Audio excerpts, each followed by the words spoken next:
श्रीगुरवे नमः। श्रीचैतन्यमनोभीष्टं स्थापितं येन भूतले स्वयं रूपकदा मह्यं ददाति स्वपदान्तिकं। वन्देऽहं श्रीगुरो श्रीयुतपदकमलं श्रीगुरून् वैष्णवांश्च श्रीरूपं साग्रजातं सहगण रघुनाथान्वितं तं सजीवं साद्वैतं सावधूतं परिजनसहितं कृष्णचैतन्यदेवं श्रीराधाकृष्णपादान् सहगणललिता श्रीविशाखान्वितांश्च। हे कृष्ण करुणा सिंधु दीनबंधो जगत्पते गोपेश गोपिका कांता राधा कांता नमोस्तुते। तप्त कांचन गौरांगी राधे वृंदावनेश्वरी वृषभानुसुते देवी प्रणमामि हरिप्रिये। वाञ्छाकल्पतरुभ्यश्च कृपा सिन्धुभ्य एव च पतितानां पावनेभ्यो वैष्णवेभ्यो नमो नमः। श्री कृष्ण चैतन्य प्रभो नित्यानंद श्री अद्वैत गदाधर श्रीवासादि गौर भक्त वृंद। हरे कृष्णा कृष्ण कृष्णा हरे हरे हरे रामा राम राम हरे हरे। नमो विष्णुपादाय कृष्णपृष्ठाय भूतले श्रीमते भक्तिवेदांत स्वामिन्यते नामिने नमस्ते सारस्वते देवे गौरवाणी प्रचारिणे निर्विशेषा शून्यवादी पाश्चात्यदेशतारिणे मूकं करोति वाचालं पङ्गुं लङ्घयते गिरिं यत्कृपा तमहं वन्दे परमानन्दमाधवं श्रीगुरुं दीनतारिणं कृष्णचैतन्यम् ईश्वरम्।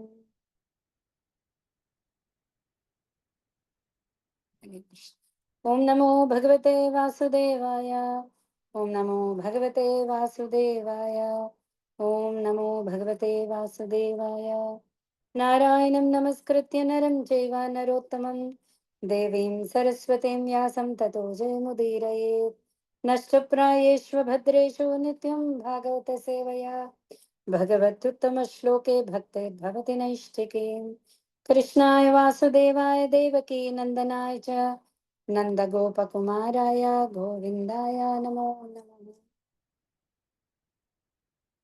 हरे कृष्ण।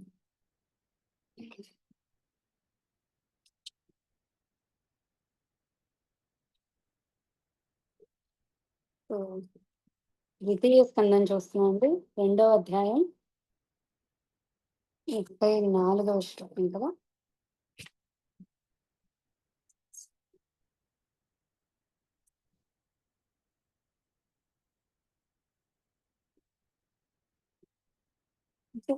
సో సుఖదేవ గోస్వామి సౌనకాది ఋషులకు ధ్యాన యోగం యొక్క పద్ధతి వివరిస్తున్నారు. సో ధ్యాన యోగంలో ఆ, యమ నియమ ఆసన ప్రాణాయామ ప్రత్యాహార తర్వాత యోగి కనుక కోరికల నుంచి బయటపడితే అతడు ధ్యానం అంటే పరమాత్మ శంకుచక్ర గదా పద్మం రూపధారి అయిన విష్ణుమూర్తి యందు ధ్యానం ఒక్కొక్క అంగం పాదాల నుంచి ఒక్కొక్క అంగం చేసుకుంటూ భగవంతుడి యొక్క చిరు దరహాసం మీద అతని దృష్టిని నిలిపి అంటే షట్చక్ర యోగ విధానంతో శరీరాన్ని వదిలి ముక్తిని పొందొచ్చు.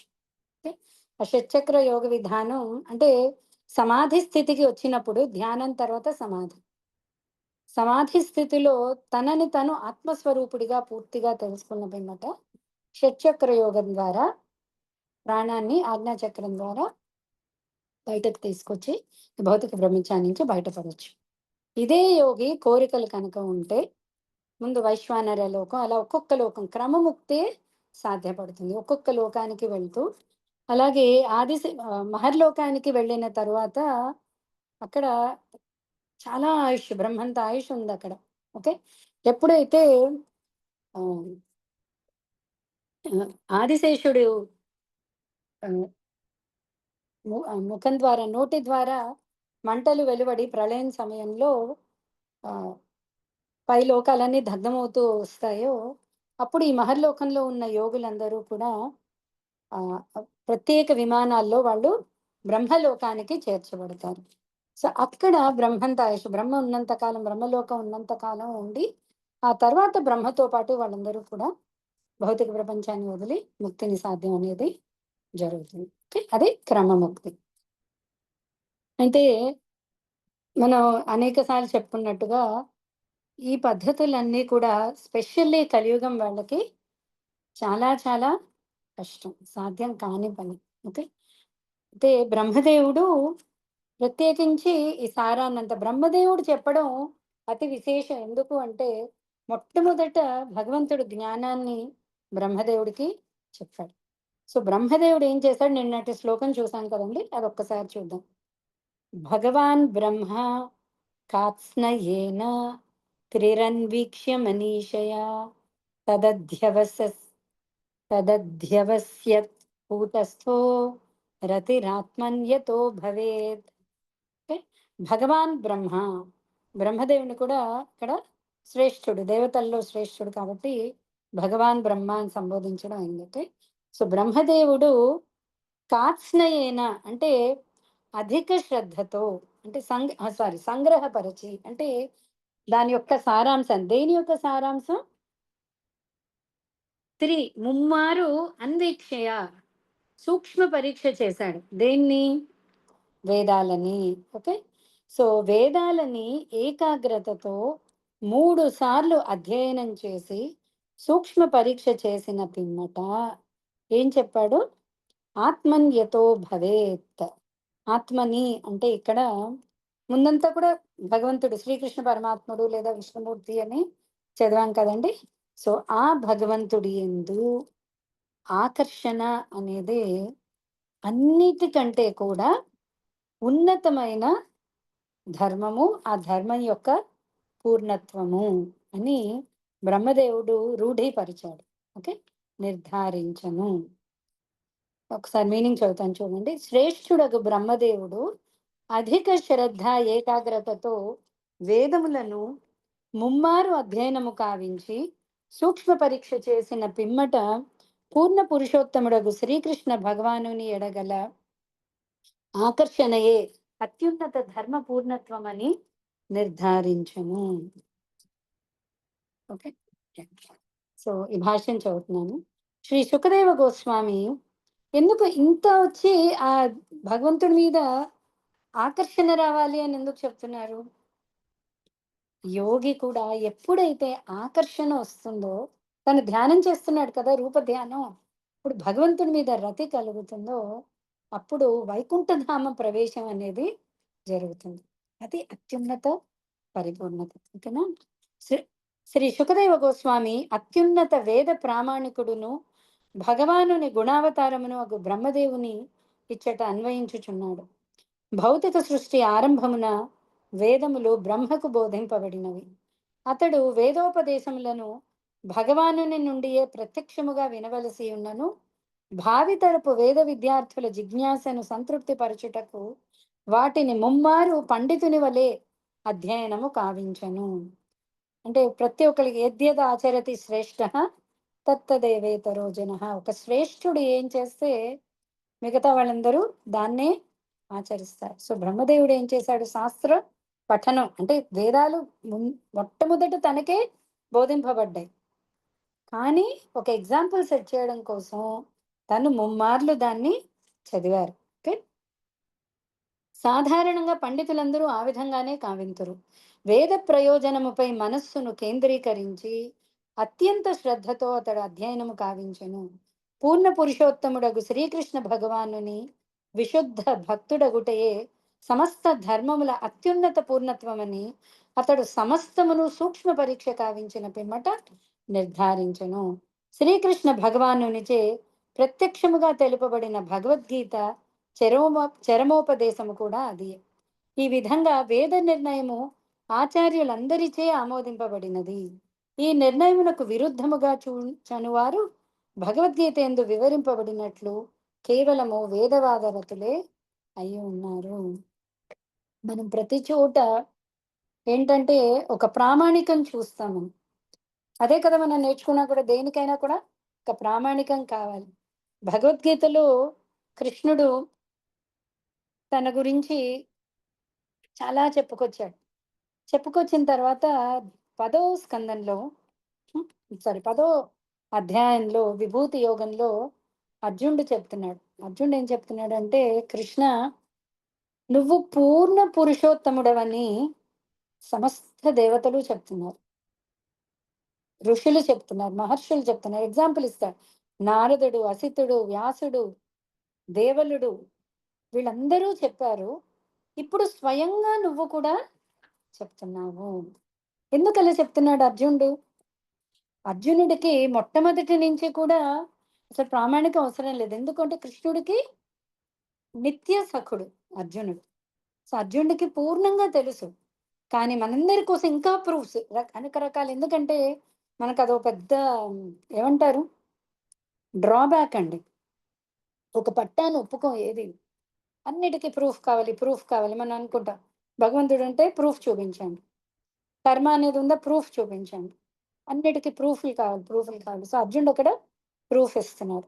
అలాగే మన భాగవత ప్రామాణికాలు కనుక తీసుకుంటే ఇదొక చాలా ప్రామాణిక స్తోత్రం. ఎవరు? స్వయంగా బ్రహ్మదేవుడు చెప్తున్నాడు. భగవంతుడి యందు భక్తి, ఆకర్షణ అనేదే అన్నిటికంటే ఉత్తమమైన మార్గం. అలాగే మన 4 స్కందంలో రుద్రగీత చదువుతాం. తర్వాత మోహిని అవతారం తర్వాత శివుడు భగవంతుడి గురించి చేసిన స్తోత్రంలో భగవంతుడిని పూర్ణ పురుషోత్తముడి కింద అతని యందు రక్తి కలగాలి అని శివుడు ప్రార్థిస్తున్నాడు. సో, ఇక్కడ బ్రహ్మదేవుడు ఒప్పుకుంటున్నాడు. శివుడు ప్రామాణికంగా చెప్తున్నాడు. పూర్ణ పురుషోత్తముడు భగవంతుడు. అతని యందు భక్తి అన్నిటికంటే ఉత్తమమైనది. ఇంద్రాది దేవతలు చెప్తున్నారు. కృష్ణుడు స్వయంగా చెప్తున్నాడు. అందరూ కృష్ణుడు దేవాది దేవుడు అంటున్నారు. కృష్ణుడు నేనే దేవాది దేవుడు అంటున్నాడు. సో, ఇంక మనకి కన్ఫ్యూజన్ ఉందా ఎక్కడైనా? సో, సమస్త వేదాల సారం ఇదే అని చెప్పి బ్రహ్మదేవుడు కూడా దాన్ని రూఢీపరిచాడు. ఓకే. 35 అండి. శ్రీకృష్ణ భగవానుడు ప్రతి జీవి యందు ఆత్మతో పాటుగా నిలిచి ఉన్నాడు. దర్శించుట మరియు బుద్ధి సహాయమును గొనుట వంటి మన కర్మల యందు ఈ విషయం అనుభూతమై పరికల్పితము కాగలదు. అంటే ఎంతగా అయితే మన హృదయంలో ఉన్న పరమాత్మని గుర్తించగలుగుతామో, అంతగా పరమాత్ముడి యొక్క గైడెన్స్ మనకి అందుతూ ఉంటుంది. అంటే ప్రతి ఒక్కళ్ళని చెప్తా. అర్జునుడికి స్వయంగా కృష్ణుడు అక్కడుండి గైడ్ చేస్తున్నాడు. ఏది ఎలా చేయాలి? ఇలా చేయి, ఇలా చేయి, ఇక్కడ బాణం వేయి, ఇక్కడ బాణం వేయి అని చెప్తున్నాడు. మనకు కూడా చెప్తే మనము వింటాం కదా! అవునండి. సో, మనకు కూడా పరమాత్మ రూపంలో ప్రతి క్షణము భగవంతుడు మనకి ఆదేశాలు ఇస్తూ ఉంటాడు. అయితే మనం ఎప్పుడైతే దాన్ని కోరుకుని ఆ పరమాత్మని గుర్తించగలుగుతామో, ఆ ఆదేశాలు మనకి అర్థమవుతుంటాయి. మన మనస్సుని చేరుకుంటాయి. అంటే సో, జీవుడి యొక్క జీవుడు చెయ్యవలసినదల్లా ఏంటండి? ఒకటే ఒకటి. ఏం చేయాలి జీవుడు? మిగతా అన్నీ ఆటోమేటిక్‌గా జరిగిపోతున్నాయి. అతనికున్న కర్మానుసారం, బుద్ధి అనుసారం. ఓకే.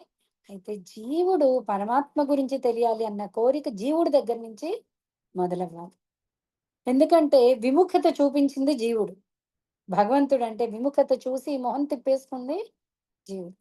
సో, జీవుడు ఎప్పుడైతే మొహం తిప్పడానికి సిద్ధమైపోయాడో భగవంతుడి వైపు, మన లోపల ఉన్న పరమాత్మ యొక్క శిక్షణ మనకి అర్థమవుతుంది.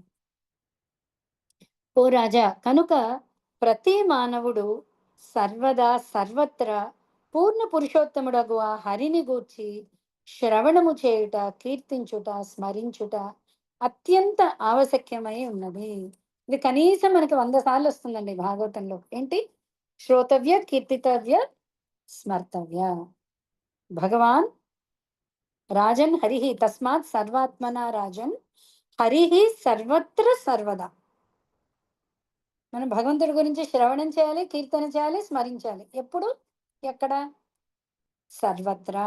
సర్వత్రా అంటే అన్ని చోట్ల. ఎప్పుడు? సర్వదా. ఎప్పుడు. ఓకే. అత్యంత ఆవశ్యకమై ఉన్నది. భక్తులకు ప్రియతముడగు శ్రీకృష్ణ భగవానుని కథామృతమును శ్రవణము ద్వారా పానము చేయువారు భౌతిక భోగమనడి అపవిత్ర జీవిత లక్ష్యమును శుద్ధిపరచుకుని ఆ దేవదేవుని పాదపద్మముల చెంతకే తిరిగి చేరుదురు. ఎందుకు? కథామృతం ఎప్పుడైతే శ్రవణం చేస్తాం, పానం చేయడం అంటే తాగడం అండి. తాగడం యూజువల్లీ మనం నోటితో తాగుతాం. కానీ కథాశ్రవణం చెవుల ద్వారా దాన్ని పానం చేయాలి. ఎప్పుడైతే పానం చేస్తారో భౌతిక భోగమనడి అపవిత్ర జీవిత లక్ష్యము. ప్రతి ఒక్కళ్ళకి జీవిత లక్ష్యం ఏంటి అంటే భౌతికంగా ఉన్నతం, సక్సెస్. సక్సెస్ అంటే ఏంటి అని చెప్తూ ఉంటారు. అబ్బా! ఇంత ఉన్నత స్థాయికి చేరితే దాన్ని సక్సెస్సా? ఇంత ఆస్తి సంపాదిస్తే, ఇంత యశస్సు సంపాదిస్తే, ఇంత సౌందర్యం అయితే అంటే మిస్ ఇండియా, మిస్ వరల్డ్ అయితే అదా సక్సెస్ అంటే? ఏది సక్సెస్? ప్రతీది కూడా ఈ శరీరానికి సంబంధించిన దాంతో భౌతిక ఆహ్, సక్సెస్‌ని మనం హ్మ్. కొలుస్తున్నాం. ఓకే. సో, ఇది యాక్చువల్లీ ఇదేంటి అపవిత్ర జీవిత లక్ష్యం. ఈ భౌతిక భోగం అనేది అపవిత్ర జీవిత లక్ష్యం. అంటే ఈ జీవనాన్ని మొత్తాన్ని కూడా వేస్ట్ చేసేయగలదు. మనకి లక్ష్యం ఎప్పుడు కరెక్ట్ ఉండాలండి. దానికి కొంచెం కుంటుతూ వెళ్తాము, పడి లేచి వెళ్తాము, అది వేరే విషయం. ఒక్క రోజులో పరిగెట్టుకుంటూ వెళ్తాము, ఏదైనా పర్వాలేదు. లక్ష్యం వైపుకి కానీ వెళుతూ ఉండాలి.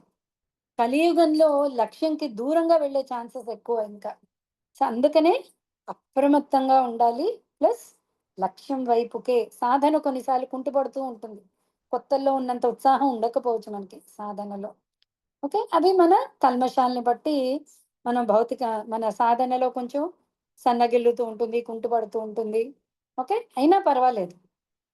కుంటుతూ వెళ్ళినా కూడా సరైన డైరెక్షన్‌లో వెళ్ళాలి. సో, భౌతిక భోగం అనే లక్ష్యం కాకుండా ఎందుకంటే అది అపవిత్ర లక్ష్యం.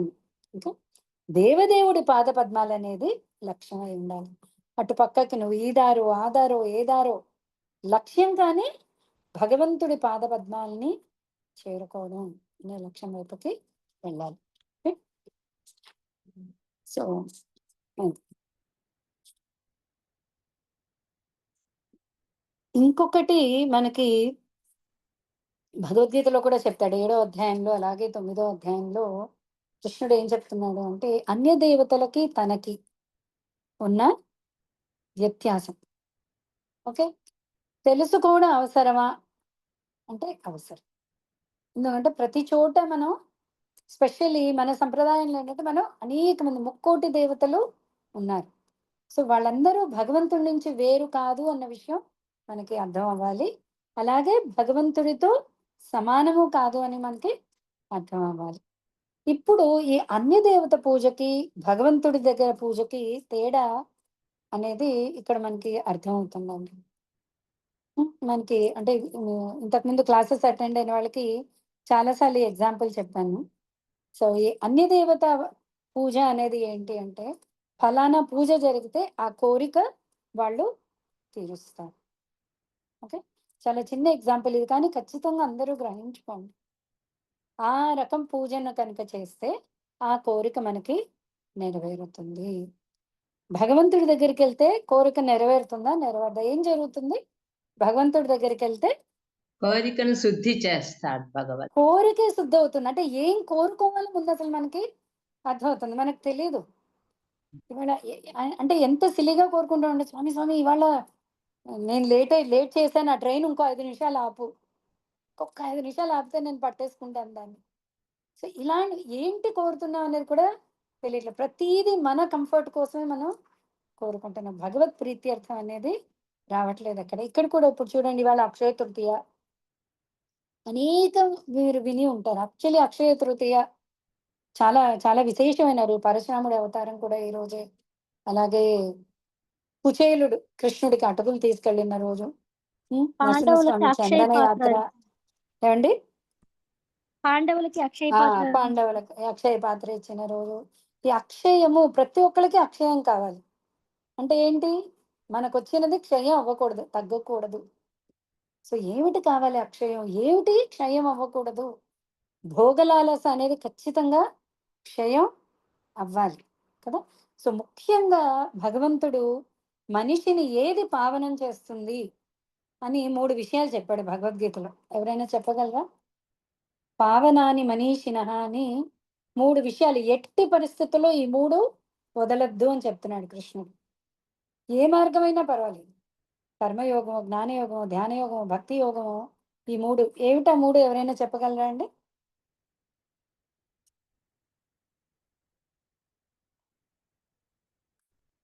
యజ్ఞము, దానము, తపస్సు. యజ్ఞము, దానము, తపస్సు. సో ఇలాంటి విశేష రోజులు వచ్చాయనుకోండి, నిజంగా అక్షయ ఫలితం కావాలంటే కృష్ణుడి ప్రీత్యర్థం, భగవంతుడి ప్రీత్యర్థం యజ్ఞము, దానము, తపస్సు ఆచరించాలి. యజ్ఞము అనగానే విష్ణుమూర్తి. యజ్ఞార్థ కర్మణో అన్యత్ర లోకోయం కర్మబంధన తదర్థం కర్మ కౌంతేయ ముక్త సంగ సమాచార. యజ్ఞం విష్ణు ప్రీతి అర్థం కాకపోతే ఆ కర్మ మనల్ని బంధిస్తుంది. కాబట్టి అతని ప్రీత్యర్థం యజ్ఞం అనేది ఆచరించాలి. యజ్ఞము అంటే హోమం అవే అవ్వకపోవచ్చు. మన కర్మలు, మన వృత్తి, ధర్మం అన్నీ కూడా యజ్ఞ రూపేణ అంటే భగవత్ ప్రీత్యర్థం ఎప్పుడైతే ఆచరిస్తామో అది యజ్ఞం. రెండోది దానం. దానం కనుక ఇవ్వకపోతే మనకి ఈ భౌతికత్వం మీద డిటాచ్మెంట్ రాదు. వైరాగ్యం అనేది ఎప్పుడు కూడబెట్టుకోవడమే అవుతుంది. కూడబెట్టుకుంటే ఎక్కువ కూడబెడుతూ ఉన్నాం అనుకోండి, దాన్ని విసర్జించకుండా ఏమవుతుంది? అజీర్తి చేస్తుంది. అది శరీరానికి మంచిది కాదు. అంటే అటాచ్మెంట్ వస్తుంది. అటాచ్మెంట్ వస్తే భౌతిక రోగం ఉండిపోతుంది. సో దానం ఖచ్చితంగా మనం దానం అనేది చేయాలి. ఈ దానం మళ్ళీ దేనికోసం చేయాలి? భగవత్ ప్రీతి. భగవంతుని ప్రీతి కోసం. దానం కూడా 2 రకాలు జనరల్లీ చేస్తుంటారండి జనాలు. ఒకటి పుణ్యం కోసం ఇది చేయండి, అది చేయండి, అలాంటి దానాలు చేస్తుంటారు. కొంతమంది సరే అవతల వాళ్ళకి సహాయం చేద్దాం, వాళ్ళ కష్టాల్లో ఉన్నారు. ఏదైనా సరే మన లక్ష్యం ఏంటి ఉండాలి? భగవంతుడి పాదపద్మాలు. కాబట్టి భగవత్ ప్రీతి అర్థం మనం దానం చేయాలి. అలాగే తపస్సు. తపస్సు అంటే మన సాధన. సో అక్షయ తృతీయ వచ్చింది, సాధన ఇంకొంచెం పెంచుకోవచ్చు. ఇంకొంచెం తీవ్రంగా మనం జపం చేయొచ్చు. ఇంకొంచెం ఎప్పుడూ చేసే దానం కంటే ఎక్కువ దానం చేయొచ్చు. ఓకే.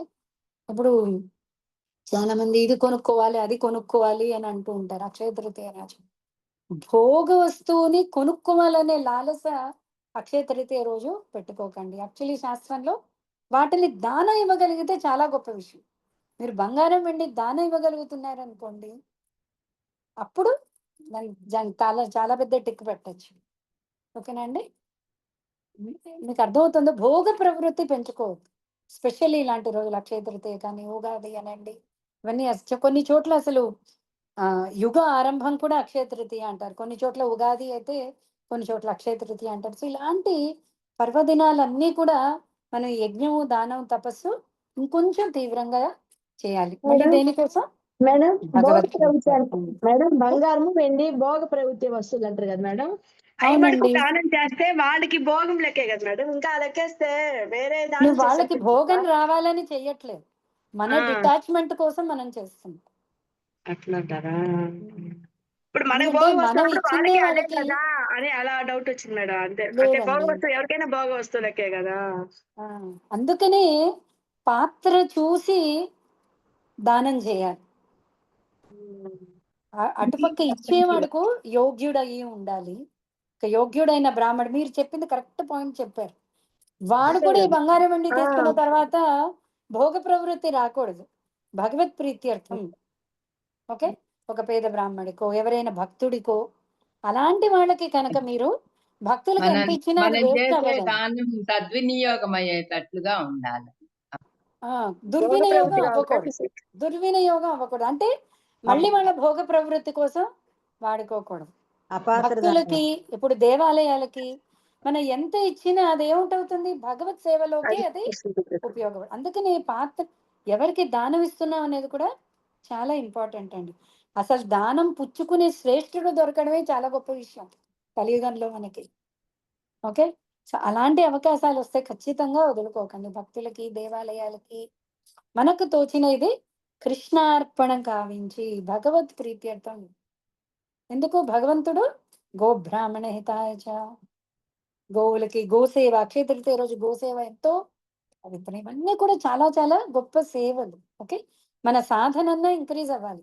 మన యజ్ఞము, దానము, ఈ 3 తపస్సు, ఈ 3 పెంచుకునేలాగా ఏదన్నా మనం చేయాలి. అక్షయ తృతీయ అనే కాదు, ఏ పర్వదినం వచ్చినా సరే, విశేషించి పర్వదినం కాబట్టి విశేషించి భగవంతుడికి సంబంధించిన రోజులు కాబట్టి విశేషంగా మనం ఈ 3 కూడా చేయాలి.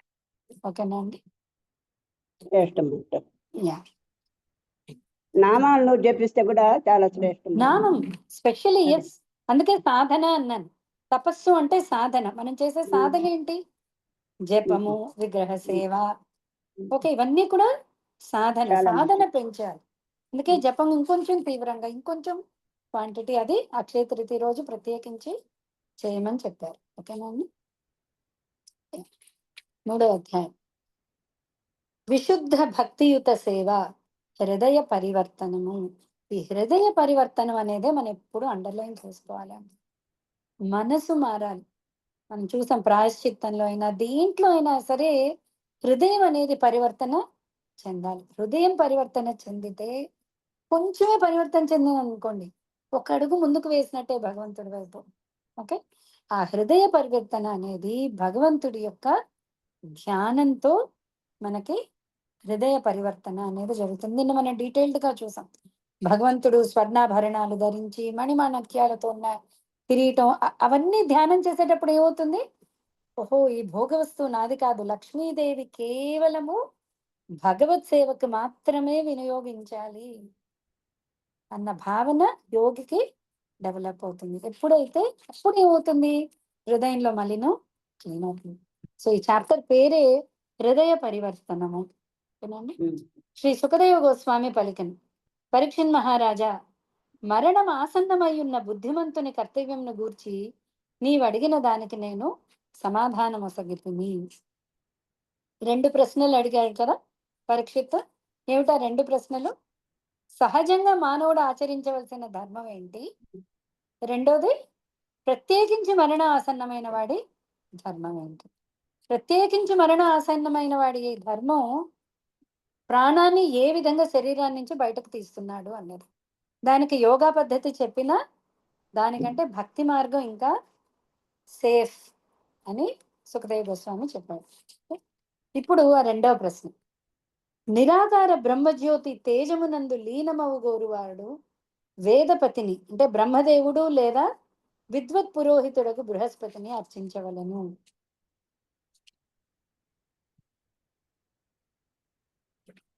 ఓకే, ఇక్కడ జ్ఞాన మార్గం గురించి వచ్చిందండి. ఇప్పటి వరకు ధ్యాన యోగం అయింది. ధ్యానయోగంలో పరమాత్మ రియలైజేషన్. ఇప్పుడు జ్ఞాన మార్గం అంటే నిరాకార బ్రహ్మజ్యోతి నందు ఎవరైతే లీనం అవ్వాలనుకుంటున్నారో, అంటే ఈ చిన్న జ్యోతి వెళ్ళి ఆ పెద్ద జ్యోతిలోకి లీనమైపోతుంది. చిన్న జ్యోతి ఎవరు? ఆత్మ వెళ్ళి పరమాత్మలో కలిసిపోవడాన్ని ఈ నిరాకార తత్వం. అక్కడ సేవ, భక్తి ఇవేవి లేవండి. నిరాకార బ్రహ్మజ్యోతిని సాధన అంటే లక్ష్యంగా పెట్టుకున్న వాళ్ళు ఆ జ్యోతిలోకి కలిసిపోయి ఆత్మ అలాగే ఉంటుంది అక్కడ, అంతే. ఓకే, అక్కడ కష్టాలు ఏమీ లేవు. ఓకే, అయితే సేవ, భక్తి అలాంటివి అక్కడ లేవు. ఓకేనా? సో అలాంటి వాళ్ళు వేదపతి బ్రహ్మదేవుణ్ణి ప్రార్థించాలి. కామ పటుత్వమును కోరువాడు స్వర్గరాజైన ఇంద్రుని అర్చించాలి. కోరికలు ఉన్నాయి ఈ భౌతిక లోకాలో, స్వర్గలోకలో, అలాంటి వాళ్ళు ఏం చేయాలి? ఇంద్రాది దేవతల్ని ప్రార్థించవచ్చు. సంతానము కోరువాడు ప్రజాపతులను అర్చించాలి. చక్కని భాగ్యమును కోరువాడు భౌతిక జగత్తు అధికారిణియగు దుర్గాదేవిని, అధిక తేజో సంపన్నుడు కాగోరువాడు అగ్నిదేవుని, కేవలము ధనకాంక్ష కలిగిన వాడు వసువులని అర్చించవలను. అయితే భక్తుడు వీళ్ళందరినీ అర్చించాలా, అర్చించక్కర్లేదా? అర్చించే అవసరం లేదు. అర్చించినా కూడా అది కృష్ణ ప్రీత్యర్థమై ఉంటుంది. మనం చూస్తాం గోపికలందరూ దశమస్కందంలో ఒక వ్రతం చేస్తారు. ఆ వ్రతం పేరు తెలుసా ఎవరికైనా? కాత్యాయని వ్రతం చేస్తారు గోపికలు. కాత్యాయని దేవి అంటే దుర్గాదేవి. సో మంచి భర్త కావాలి అంటే దుర్గాదేవిని, భవానీని ప్రార్థించారు. కానీ గోపికలందరూ ఏమని ప్రార్థించారు? కృష్ణుడు మా పతిగా అయ్యేటట్టు అనుగ్రహించు తల్లి. రుక్మిణీదేవి వెళ్ళి అంబ అంటే పార్వతీదేవిని శరణు కోరుకుంటోంది. తల్లి, నిత్యము నీవు శివుని పక్కన అలంకృతరాలై ఉన్నావు, నాకు ఆ మహావిష్ణువుని పతిగా లభ్యమయ్యేలాగా నన్ను అనుగ్రహించు. సో ఏదైనా దేవతలు, మనం దేవతలు రాగానే ఇలా మొహం తిప్పుకుని వెళ్ళక్కర్లేదండి. వాళ్ళందరూ భగవంతుడి యొక్క అతి గొప్ప సేవకులు. వాళ్ళకి మనసారా నమస్కరించి సాష్టాంగం చేసి కృష్ణ భక్తికి తోడ్పడేలా మనం వాళ్ళని కోరుకోవచ్చు. ఓకే. మనుజుడు గొప్ప వీరుడు కాగోరినచో శివుని రుద్రావతారములను అర్చించవలను. విస్తారమగు ధాన్యరాశులను కోరువాడు అదితిని, స్వర్గలోకములను కోరువాడు అదితి సుతులను, రాజ్యమును కోరువాడు విశ్వదేవుని, జనప్రియత్వమును కోరువాడు సాధ్యులను అర్చించవలను. దీర్ఘాయువును కోరువాడు అశ్విని కుమారులను, దృఢమైన శరీరమును కోరువాడు పృథివిని, ప్రతిష్టను కోరువాడు రోదసి పృథ్వీని కలిపి అర్చించవలను. సౌందర్యమును కోరువాడు సుందరులకు గంధర్వలోక వాసులను, చక్కని భార్యను కోరువాడు స్వర్గలోకమునకు చెందిన అప్సరసల్లో ఊర్వశిని, ఇతరులపై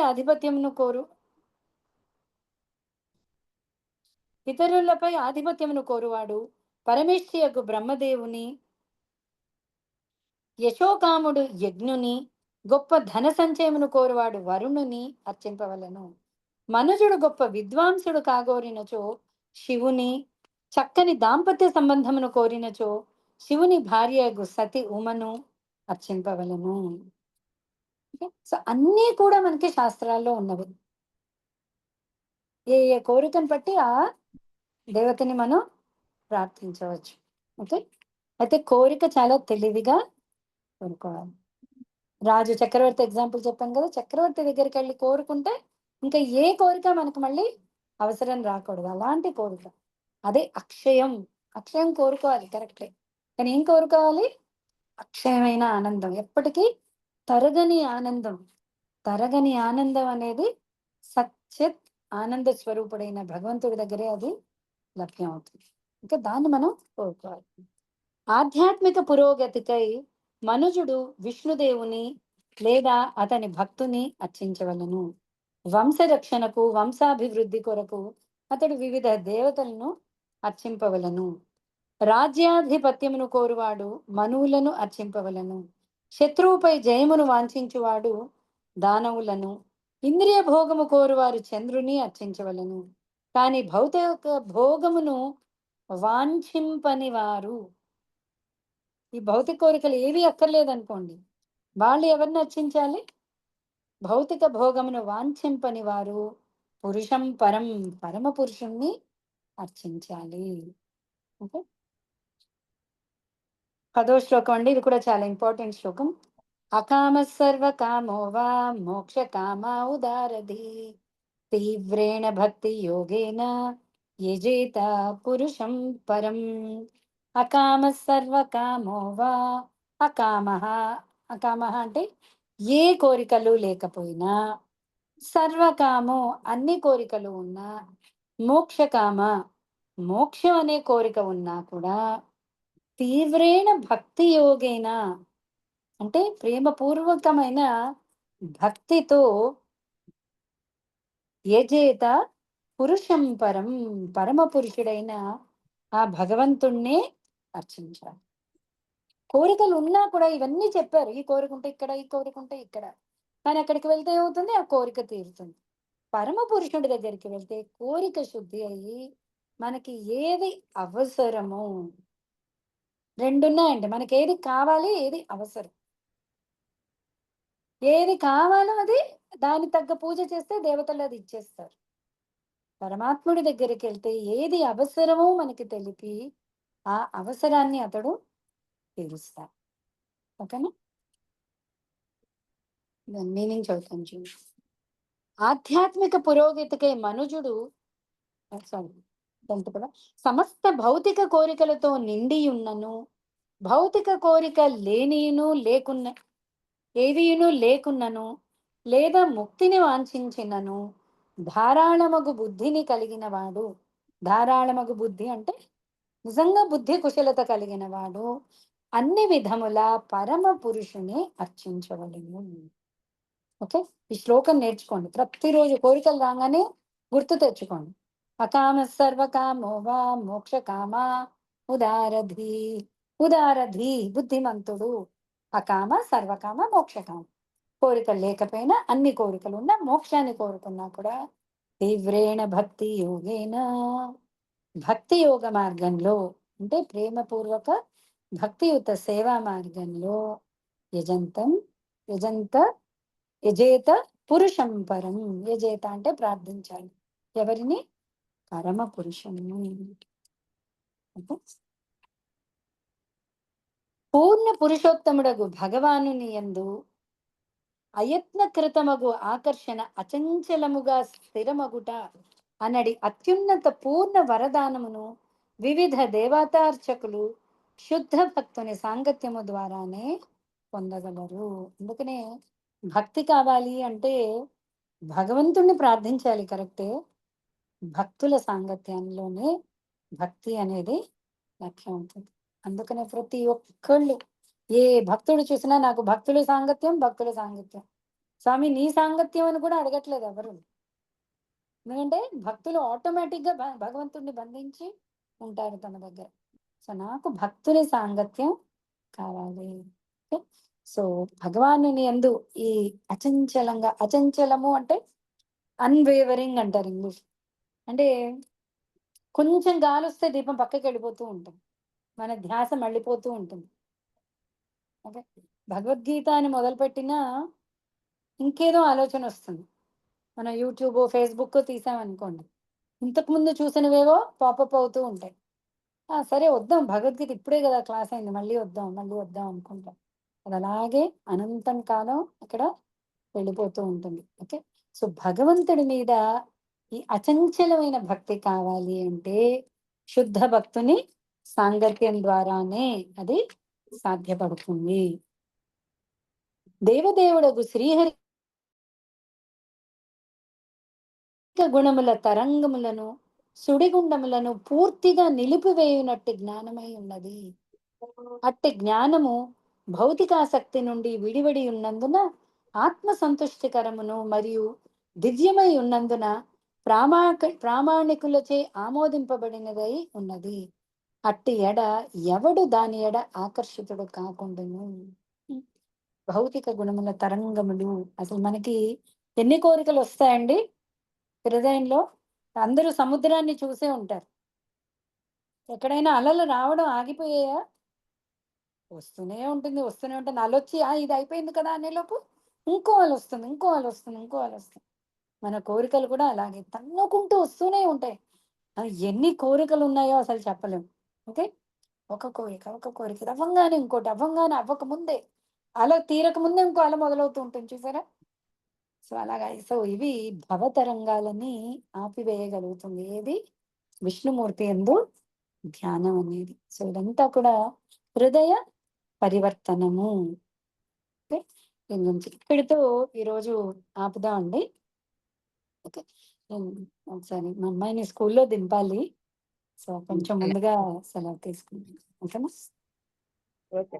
వాంఛాకల్పతరుభ్యశ్చ కృపా సింధుభ్య ఏవ చ పతితానామ పావనేభ్యో వైష్ణవేభ్యో నమో నమః. అనంత కోటి వైష్ణవ బృందకి జయ. శ్రీల ప్రభుపాద్ की जय.